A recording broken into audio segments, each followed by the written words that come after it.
Assalamualaikum, নমস্কাৰ। আজি ইয়াত উপস্থিত পৰম শ্ৰদ্ধেয় মৌলানা বদৰুদ্দিন আজমল সাহেব প্ৰমুখ্যে মোৰ সতীৰ্থ বিধায়কবৃন্দ আৰু অন্যান্য বিশিষ্ট ব্যক্তিসকল মঞ্চত উপবিষ্ট আৰু আজি এই সভাত উপস্থিত পৰম শ্ৰদ্ধাৰ ৰাইজ। মই বৰ বিশেষ নকওঁ, আমাৰ মনোৱাৰ জামা চাহাবৰ ভাষণ শুনিবলৈ আৰু আমাৰ মৌলানা বদৰুদ্দিন আজমল সাহেবৰ হাৰুৱা ভাষণ শুনিবলৈ আপোনালোক সকলোৱে উদ্গ্ৰীৱ হৈ আছে। মই মাত্ৰ এইখিনিয়ে কম যে আজি অকল কলগাছিয়া নহয়, অকল বৰপেটা জিলা নহয়, গোটেই নামনি অসমৰ কাৰণে আজি শিক্ষাৰ ক্ষেত্ৰত আমাৰ এটা সৌভাগ্য। আমি আশা কৰিছোঁ যে এই যিটো শিক্ষাৰ আন্দোলন মৌলানা বদৰুদ্দিন আজমল সাহেবে অসমত আৰম্ভ কৰিছিল, এই আন্দোলনে পশ্চাৎপদ জনগোষ্ঠী অসমৰ অন্যান্য জনগোষ্ঠীৰ লগতে এক নতুন দিক নিৰ্দেশনা দিব, এক নতুন দিনৰ সপোন দেখাব। বহুতে কিছু চকু চৰহা ব্যক্তিয়ে যেতিয়া আজমল চুপাৰ প্ৰতি ফেলিচিটেশ্যন প্ৰগ্ৰাম হয়, ডাঙৰ কেক কটা হয়, কিছু চকু চৰহা ব্যক্তিয়ে সমালোচনা কৰা দেখিছোঁ। কিন্তু মই ব্যক্তিগতভাৱে অনুভৱ কৰোঁ যে আজমল চুপাৰ প্ৰতিৰ দ্বাৰা যিমান মানুহ উপকৃত হৈছে তাতোকৈ লাখ লাখ ল'ৰা ছোৱালী আমাৰ সেই কেক কটা উৎসৱৰ দ্বাৰা অনুপ্ৰাণিত হৈ আছে যে yes we can also' do it.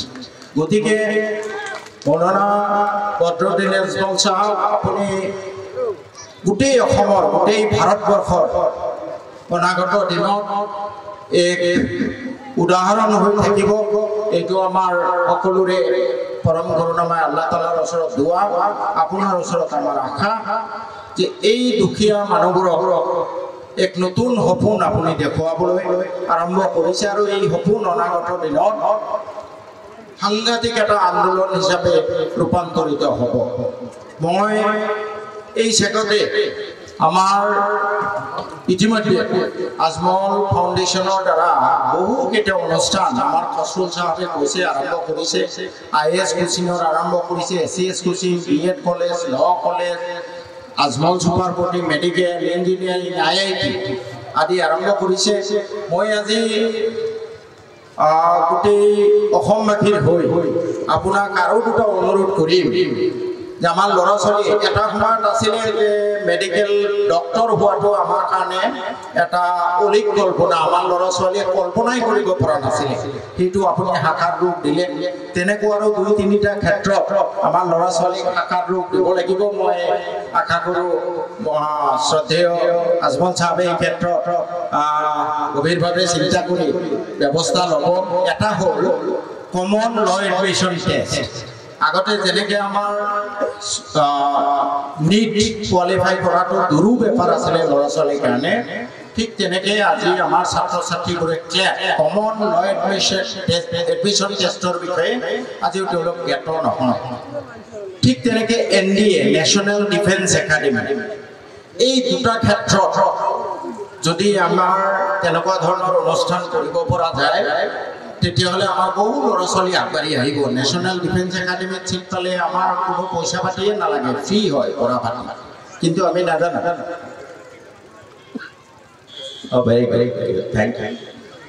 আৰু তাৰ লগতে আমাৰ ৰাইজক বা ল'ৰা ছোৱালীক আহ্বান জনাওঁ যে আপোনালোকে দৃঢ় প্ৰতিজ্ঞা কৰি লওক বা মনস্থ কৰি লওক যে with the mercy of Almighty Allah, we can do everything. Whatever others can do, we also can do. গতিকে সকলোৱে কষ্ট কৰিব লাগে, আল্লাহ তাআলাৰ মদত মাগিব লাগে, আল্লাহ তাআলাৰ দুৱা, আল্লাহ তাআলাৰ ৰহমতৰ কাৰণে আশা কৰি কষ্ট কৰিব লাগে। আমিও পাৰিম, অন্য যি পাৰে আমিও পাৰিম। আমাৰ সৌ সিদিনালৈ বা এতিয়ালৈ বহুতো দুখীয়া মানুহ কাম কৰিবলৈ উজনি অসমত গৈ বিভিন্ন ধৰণৰ নগুনাতি হয়। মই আমাৰ ৰাইজক বা সেই দুখীয়া মানুহখিনিক আহ্বান জনাম, forget about upper Assam, forget about Assam. You should dream for going to overseas, you should dream for going to England, America and all other western countries. বাংলাদেশৰ প্ৰায় 6 কোটি মানুহ আজি ইংলেণ্ডত বাংলাদেশৰ মানুহৰ কাৰণে এখন গাঁৱেই আছে, 4জন MP আছে। তেওঁলোকে তাত ইয়াত আপুনি গোটেই বিভিন্ন ধৰণৰ হাৰাশাস্তি হৈও মাহটোত খুব বেছি 10,000 টকা ইনকাম কৰিব। কিন্তু আপুনি লণ্ডন যাওক, আমেৰিকা যাওক, তাত আপুনি ঘণ্টা হিচাপে মিনিমাম $10কে আপুনি ইনকাম কৰিব। মাহেকত 4-5 লাখ টকা ইনকাম কৰিব। বাংলাদেশৰ ছাত্ৰ ছাত্ৰী ইতিমধ্যে উদাহৰণ দেখুৱাইছে। এই ক্ষেত্ৰত আমাৰ ল'ৰা ছোৱালী বিশেষকৈ কেনেকৈ ভিছা পাব লাগে, কেনেকৈ IELTSত উত্তীৰ্ণ হ'ব লাগে, এই কথাবোৰ নাজানে। পশ্চিমীয়া দেশবোৰত ক'ত কেনেকৈ এডমিশ্যন ল'ব লাগে সেই বিষয়ে নাজানে। মই মৌলানা বদৰুদ্দিন আজমল চাহাবক অনুৰোধ কৰিম যে প্ৰত্যেকেই আজিকালি মানুহৰ হাতত পইচা আছে, তেওঁলোকে ভিছাৰ কাৰণে যি খৰচ কৰিব, IELTSৰ কাৰণে যি খৰচ কৰিব, খালি তেওঁলোকক ৰাস্তাটো দেখাব লাগে। যদিহে এটা তেনেকুৱা ধৰণৰ কেন্দ্ৰ গুৱাহাটীত হওক, হোজাইত হওক বা আমাৰ বৰপেটাত হওক, গোৱালপাৰাত হওক যদি কৰিব পৰা যায়, overseas England, America, Japan, Canada, China আদি যোৱাৰ কাৰণে ভিছা দিয়া হ'ব, ভিছাৰ কাৰণে ফেচিলিটেট কৰা হ'ব, ফিজ তেওঁলোকে দিব লাগিব। আৰু তাৰ লগতে কোন অনুষ্ঠানত এডমিশ্যন ল'ব সেই সুবিধাখিনি, সেই ৰাস্তাটো যদি দেখাব পৰা যায়, মই ভাবোঁ আমিও সেই সুবিধাখিনি, বাংলাদেশৰ ল'ৰা ছোৱালীয়ে পাৰিছে, আমিও সেই সুবিধাখিনি ল'ব পাৰিম। বহুত অশিক্ষিত মানুহ বাংলাদেশৰ, ক'ব একো নাজানে, কিন্তু ইংলেণ্ডত গৈ, আমেৰিকাত গৈ 2, 4, 5, 10 লাখ টকা ইনকাম কৰি আছে। খেতিৰ কামতো তেওঁলোকে লাগিছে, এভাইলেবল খেতি বা পশুপালন। স্কটলেণ্ডত ইমান লাখ লাখ বিঘা মাটি পৰি আছে। মই গাড়ীত যাওঁতে গাড়ী ড্ৰাইভাৰক সুধিলোঁ যে এইবোৰ কিয় আবাদ হোৱা নাই? কৈছে আমাৰ মানুহ নাই, তেওঁলোকে এজন চকীদাৰ ৰাখি থৈ দিছে, এটা ঘৰ বনাই, তাত অকল পশুপালন কৰি কোটি টকা ইনকাম কৰিব পাৰে, তেওঁলোকৰ মানুহ নাই।